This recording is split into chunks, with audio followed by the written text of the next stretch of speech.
Today's GK programme में आपका स्वागत है। शुरुआत करेंगे अभ्यास प्रश्न से। हाल ही में गूगल ने किस देश के टूरिज्म उद्योग के लिए ट्रैवल इनसाइट्स विद गूगल नामक टूल लॉन्च किया है? अमेरिका, भारत, बांग्लादेश या फिर चीन? इसका सही जवाब है ऑप्शन बी, भारत। गूगल ने हाल ही में भारतीय टूरिज्म उद्योग के लिए ट्रैवल इनसाइट्स विद गूगल नामक टूल लॉन्च किया है। दरअसल यह एक वेबसाइट है जिसके द्वारा प्रतिभागी क्षेत्र में मांगों के रुझानों के बारे में विवरण प्राप्त कर सकते हैं। बता दें कि इस वेबसाइट में destination insights tool, hotel insights tool और एक ट्रैवल एनालिटिक्स सेंटर शामिल है। गूगल एक अमेरिकी टेक्नोलॉजी कंपनी है। तो इस तरह इस प्रश्न का सही जवाब है ऑप्शन बी। हमारे वीडियो अंग्रेजी में देखने के लिए फॉलो करें हमारा ही दूसरा यूट्यूब चैनल दृष्टि IAS इंग्लिश। शुरुआत करते हैं आज के सेशन की। आज का पहला प्रश्न है, भारतीय रिजर्व बैंक यानी RBI द्वारा सुरक्षा बढ़ाने और धोखाधड़ी को समाप्त करने के लिए कितने रुपए से अधिक के चेक लेन देन के लिए सकारात्मक वेतन प्रणाली की शुरुआत की जा रही है? 50,000, 1 लाख, 2 लाख या फिर 3 लाख? इसका सही जवाब है ऑप्शन ए, 50,000। भारतीय रिजर्व बैंक यानी RBI द्वारा 1 जनवरी 2021 से 50,000 रुपए से अधिक के चेक लेन देन के लिए सकारात्मक वेतन प्रणाली लागू की जा रही है। RBI ने यह सुविधा सुरक्षा बढ़ाने और धोखाधड़ी को समाप्त करने के लिए शुरू करने की बात कही है। यह बड़े मूल्य के चेक के प्रमुख विवरणों को पुनः पुष्टि करने की एक प्रक्रिया है। बड़े मूल्य के चेक वे माने गए हैं जहां लेन देन 50,000 रुपए से अधिक का हो। इस प्रणाली में मूल रूप से चेक के प्रमुख विवरणों का पुनः संयोजन शामिल है। आपको बता दें कि बैंकों के लिए इस प्रणाली को लागू करना अनिवार्य नहीं होगा। गौरतलब है कि यह सुविधा national payments corporation of India द्वारा विकसित की जानी है। तो इस तरह इस प्रश्न का सही जवाब है ऑप्शन ए। अगला प्रश्न है, हाल ही में इलेक्ट्रिसिटी राइट्स ऑफ कंज्यूमर्स नियम 2020 को अधिसूचित किया गया है। विद्युत मंत्रालय के अनुसार डिस्कॉम उपभोक्ताओं को कितने घंटे बिजली देने के लिए बाध्य है? 10, 15, 20 या फिर 24? इसका सही जवाब है ऑप्शन डी, 24। हाल ही में इलेक्ट्रिसिटी राइट्स ऑफ कंज्यूमर्स नियम 2020 को अधिसूचित किया गया है। केंद्रीय ऊर्जा मंत्रालय ने विद्युत उपभोक्ताओं के अधिकार नियम 2020 का मसौदा तैयार किया है। विद्युत मंत्रालय के अनुसार डिस्कॉम उपभोक्ताओं को 24 घंटे बिजली देने के लिए बाध्य है। नए नियमों के तहत नया कनेक्शन लेने की प्रक्रिया को बहुत सरल बनाया गया है। इसके तहत 10 किलोवाट लोड के कनेक्शन के लिए केवल 2 दस्तावेजों की ही आवश्यकता होगी। ये नियम भारत में पहली बार तैयार किए जा रहे हैं। मेट्रो शहरों में एक नया कनेक्शन प्रदान करने की समय अवधि 7 दिन निर्धारित की गई है। नगर पालिका क्षेत्रों में इसे 15 दिन, जबकि ग्रामीण क्षेत्रों में यह सीमा 30 दिन तय की गई है। उपभोक्ता बिलों का भुगतान नकद में तभी कर सकते हैं यदि उनकी बिल राशि 1,000 रुपए से कम है। तो इस तरह इस प्रश्न का सही जवाब है ऑप्शन डी। अगला प्रश्न है, किस राज्य में म्यूकोरमाइकोसिस नामक फंगल इन्फेक्शन को लेकर एडवाइजरी जारी की गई है? राजस्थान, बिहार, गुजरात या फिर मध्य प्रदेश? इसका सही जवाब है ऑप्शन सी, गुजरात।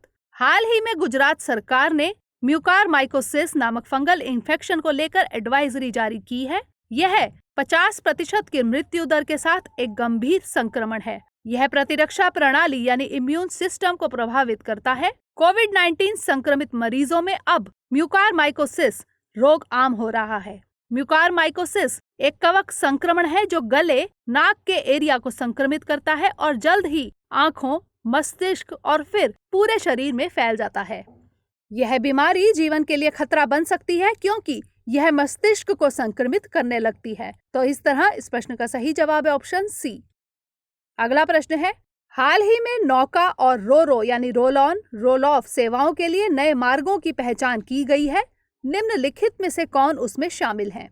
सोमनाथ मंदिर हजीरा, हजीरा ओखा, ओखा सोमनाथ मंदिर या फिर उपरोक्त सभी? इसका सही जवाब है ऑप्शन डी, उपरोक्त सभी। भारत सरकार ने हाल ही में अंतर्देशीय जल मार्ग के माध्यम से नौका सेवाओं के लिए नए मार्गों की पहचान की है। यह तटीय शिपिंग और पर्यटन को बढ़ावा देने के लिए किया जा रहा है। इसे फेरी और रोरो यानी रोल ऑन रोल ऑफ सेवाओं के लिए नए मार्गों में सोमनाथ मंदिर, हजीरा, ओखा और जामनगर शामिल है। साथ ही सागरमाला परियोजना के तहत अंतर्राष्ट्रीय मार्गों के गंतव्यों की भी पहचान की गई है। सागरमाला परियोजना का लक्ष्य 7,500 किलोमीटर लंबे समुद्र तट का उपयोग करके देश में बंदरगाह के नेतृत्व में विकास को बढ़ावा देना है। इसके अंतर्गत लगभग 6 अंतर्राष्ट्रीय मार्गों की पहचान की गई है। इन मार्गों में 4 अंतर्राष्ट्रीय गंतव्य जैसे कि सेशेल्स, बांग्लादेश का चट्टोग्राम, मेडागास्कर और श्रीलंका का जाफना शामिल है। तो इस तरह इस प्रश्न का सही जवाब है ऑप्शन डी।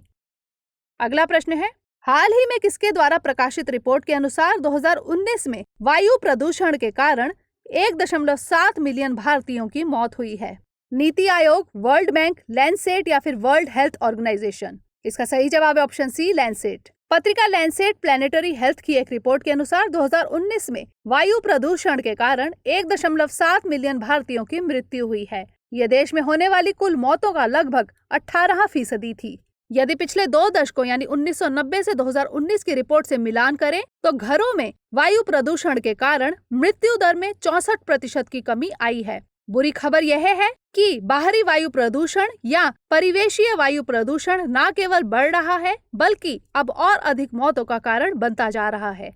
अध्ययन के अनुसार बाहरी परिवेश में वायु प्रदूषण से मृत्यु दर इस अवधि में 115% बढ़ गई है।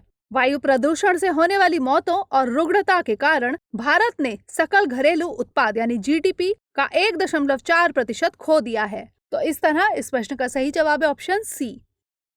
अगला प्रश्न है, निम्नलिखित में से किस बैंक ने हाल ही में RuPay select debit card launch किया है?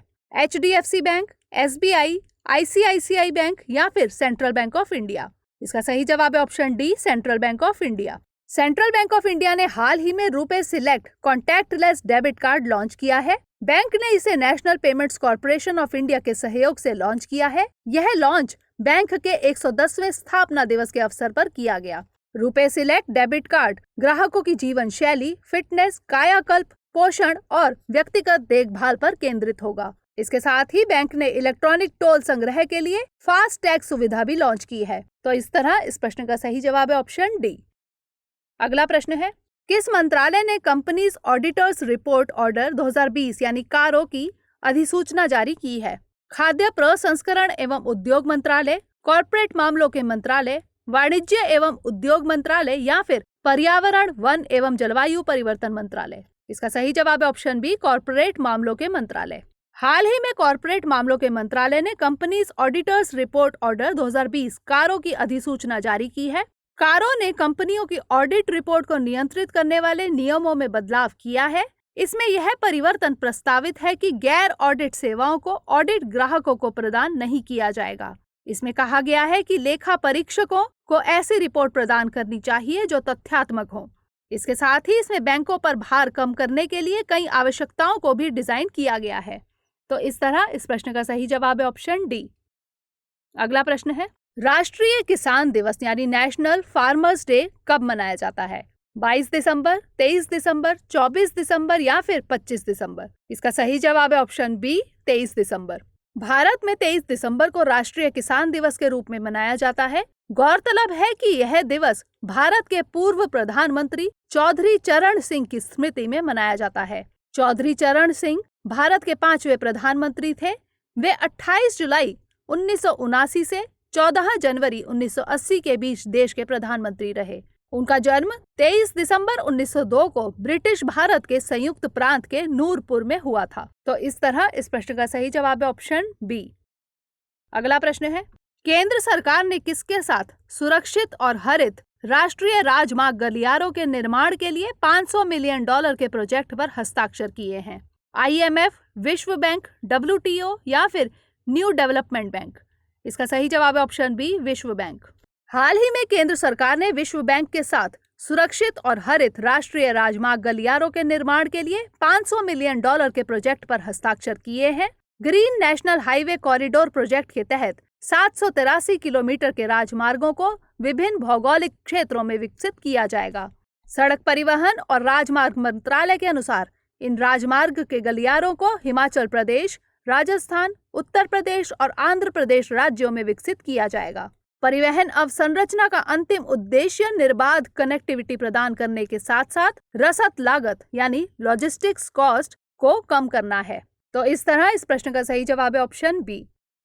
अगला प्रश्न है, किस बैंक ने इनफाइनाइट इंडिया प्लेटफॉर्म की स्थापना की है? RBI, ICICI bank, bank of Baroda या फिर स्टेट बैंक ऑफ इंडिया? इसका सही जवाब है option B, ICICI bank. ICICI bank ने हाल ही में इनफाइनाइट इंडिया नाम से एक नया ऑनलाइन प्लेटफॉर्म लॉन्च किया है। इनफाइनाइट इंडिया सेवा एक ऑनलाइन मंच है जिसका उद्देश्य विदेशी कंपनियों को भारत में शॉप सेटअप कराना है। यह विदेशी संस्थाओं को वन स्टॉप समाधान प्रदान करने के लिए एक पहल है। यह देश में अपनी तरह का पहला समाधान है जो विदेशी संस्थाओं के लिए बैंकिंग सेवाएं प्रदान करता है। इसके तहत आईसीआईसीआई बैंक इनकॉर्पोरेशन सेवाएं, कॉर्पोरेट फाइलिंग, लाइसेंस और पंजीकरण प्रदान करके भारत में व्यावसायिक संस्थाओं को स्थापित करने में सहायता प्रदान करेगा। तो इस तरह इस प्रश्न का सही जवाब है ऑप्शन बी। अब बारी है आज के अभ्यास प्रश्न की। हाल ही में प्रधानमंत्री नरेंद्र मोदी ने किस राज्य या केंद्र शासित प्रदेश के लिए सेहत योजना शुरू करने की बात कही है? पौंडीचेरी, जम्मू और कश्मीर, उत्तर प्रदेश या फिर पंजाब? इसका उत्तर हमें कमेंट सेक्शन में जरूर भेजिएगा। अगले सेशन में नए प्रश्नों के साथ मिलेंगे, तब तक के लिए धन्यवाद।